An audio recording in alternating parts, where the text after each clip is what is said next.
یہ ایک اہم سوال ہے. دوسرا یہ عموماً یعنی پورے اسلامی ممالک میں یہ ہوا استعمار غالب آ گیا. دوسرا یورپ جو ہے اس کا فکری ثقافتی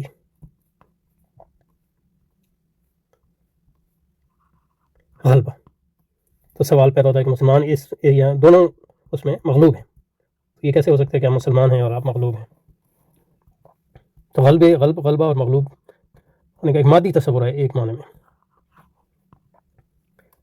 حالانکہ ہمارے یہاں اسلام کے غلبے کا مطلب ہے کہ اسلام کتنے لوگ مسلمان قبول کر رہے ہیں، کتنے لوگ اسلام میں داخل ہو رہے ہیں، نئے لوگ. اور اسلام کی مغلوبیت کا مطلب یہ ہے کہ لوگ اسلام میں داخل نہیں ہو رہے یا کم ہو رہے ہیں. لیکن یہاں جو مغلوبیت کا تصور ہے وہ مادی عنوان میں، اور اس میں جو فکری ہے وہ بھی اسی مادی تناظر میں ہے. اور علامہ اقبال کم از کم اس کتاب میں جو ان کا ڈائگنوسس ہے اس کا جو ڈائگنوسس کو کیا کہتے ہیں، جو تشخیص ہے ان کی،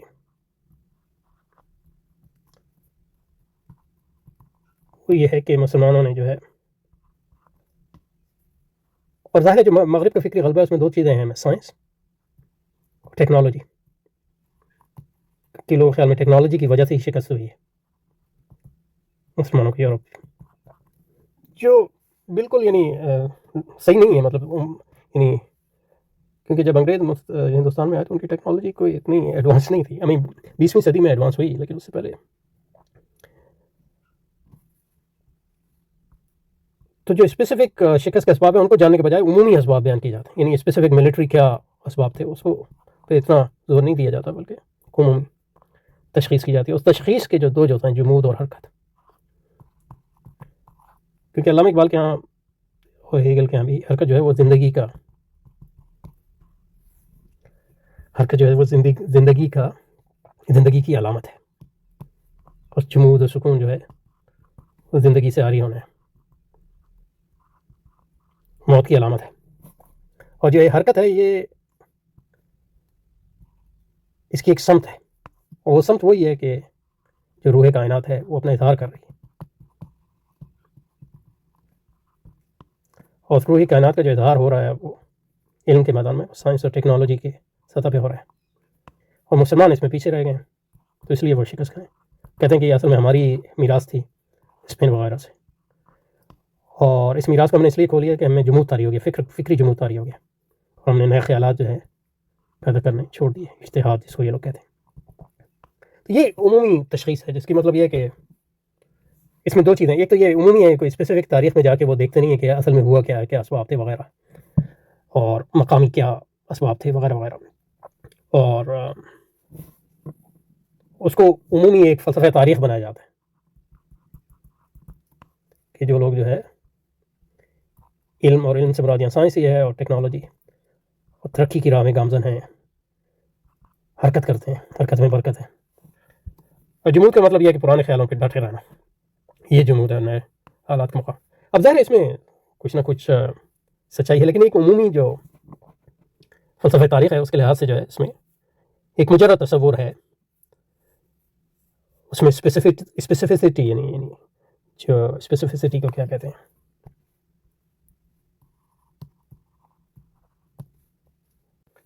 جو اس میں متعین ہر ملک کے اور ہر علاقے میں جو واقعات ہوتے ہیں ان کے متعین اسباب و علل کو جاننا اور اس میں جانا، وہ نہیں ہے. ایک عمومیت ہے اور تجرید ہے. اور بنیادی طور پہ جس چیز سے وہ متاثر ہے، جس فلسفہ تاریخ سے وہ متاثر ہے عموماً، وہ یہ ہیگل کا فلسفہ ہے. جو معیار جو ہے ترقی ہے، اور ترقی جو ناپی جاتی ہے وہ سائنس اور ٹیکنالوجی کی، اس سے اور ایمانیات کا بھی اسی سے تعلق جوڑا جاتا ہے. تو جمود ایک کیٹیگری ہے یا تصور ہے جو یہ ثابت کرتا ہے کیوں ہمیں شکست ہوئی، فکری طور پہ بھی اور عملی طور پہ. اور حرکت اور جمود اور حرکت جو ناپی جاتی ہے ترقی کے معیار سے ناپی جاتی ہے، اور ترقی جو ناپی جاتی ہے وہ سائنس اور ٹیکنالوجی کے. تو اس لحاظ سے مطلب یہ ہے کہ وہ اسلامی فکر کی جمود کی بات کریں. لیکن یہ عمومی دعویٰ اس کا کوئی ثبوت نہیں ہے کہ اسلامی فکر جمود کے شکار تھی. کہہ رہے ہیں ڈیورنگ دا لاسٹ 500 ایئر، 500 سال، یعنی یہ لکھ رہے ہیں 1900 کب لکھ رہے ہیں 1900 so they were delivered in 1929. in Aligarh Muslim University, in Madras, Hyderabad. The 7th lecture was I did in 1934, which is sort of a reiteration and a summary of the previous 6 lectures, I think. And that might have been delivered in England, I'm not sure though. Anyway, so he's talking in 1929. So 500 years mean 29 is 500 years. So since 1429,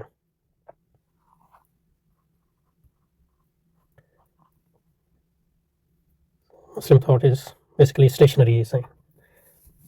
In Urdu, Jumud, in English, stationary is just standing at one place. There is no development. یعنی اس میں کوئی ارتقا نہیں ہے, کوئی ترقی نہیں ہے. ترقی کا مطلب یہ ہے کہ پہلے سے بہتر, اور جو معیار ترقی ناپنے کا آپ دیکھیں کہ وہ سائنس اور ٹیکنالوجی ہی ہے. اور جو دوسرا معیار ہے وہ یہ ہے کہ وہ جو آپ کا حریف ہے اس کی سائنس اور ٹیکنالوجی میں جو فوقیت ہے اس کے ویزاوی ہے, اس کے بالمقابل آپ ناپیں. لیکن اس میں یہ مطلب یہ کہ پھر یہی سوال آتا ہے کہ اسلام یہ مادی تصور ہے بالکل, اور مادی جو ایلیمنٹس ہیں یا مادی جو ایلیمنٹس ہیں, مادی جو ایلیمنٹس مادی اجزاء ہیں, مادی اس کی اہمیت ہے, لیکن یہ کہ اس کی اہمیت جو جس تناظر میں ہے وہ ایمان ہی کے تناظر میں ہونی چاہیے, ورنہ وہ مادیت ہے, صحیح مادیت. سوال یعنی کہ سوال کرائٹیرین کا ہے جس کی بنیاد پہ آپ جج کریں گے, حکم لگائیں گے کہ کوئی فکر جو ہے وہ غالب ہے یا مغلوب ہے, یا ترقی کر رہی ہے یا نہیں ترقی کر رہی ہے. تو جمود کوئی یعنی اسٹیشنری یعنی استقامت جس کو کہتے ہیں, وہ کوئی فی نفس ہی بری چیز نہیں ہے, اور حرکت کوئی فی نفس ہی اچھی چیز نہیں ہے. اور سائنس اور ٹیکنالوجی کی ترقی فی نفس ہی کوئی مطلوب نہیں ہے. یہ ڈپینڈ کرتا ہے, یعنی آج وہ مطلوب اس لیے جہاد کے لیے مطلوب ہے کیونکہ اس کے بغیر جو ہے غلبہ اسلام اور دعوت اسلامی جو ہے اس کا فروغ ناممکن ہے. لیکن اقبال کے یہاں جو ہے مطلب قوت ہے, ہمیں قوت یعنی مسلمانوں کی قوت جو ہے وہ فی نفسی اب قوی ہیں, فضل رب دانت. قوت جو ہے یعنی مادی قوت جو ہے وہ خود, اور شوکت, اس لیے مطلب ان کا جو آپ دیکھیں گے جو ان کا فوکس ہے وہ اسپین ہے یا بغداد کا دور عروج ہے, جو حقیقت میں مسلمانوں کے دور عروج نہیں ہے, وہ دور یعنی ضعف کے دور ہے. تو یہ معیار جو ہے مادی معیار ہے بنیادی طور پہ. بہرحال یہ کانٹیکسٹ ہے اس کا. تو آگے جو ہے اس کی وہ یہ جو بات کریں گے وہ بہت زیادہ اہم اقبال کی فکر کو سمجھنے کے لیے, کم از کم اس کتاب میں. کہہ رہے ہیں پچھلے 500 سال سے الہیات اسلامیہ جو اسلامی فکر جو ہے جمود تو تاری ہے اسے. اور اس میں دیکھیں وہ دن گئے جب یورپ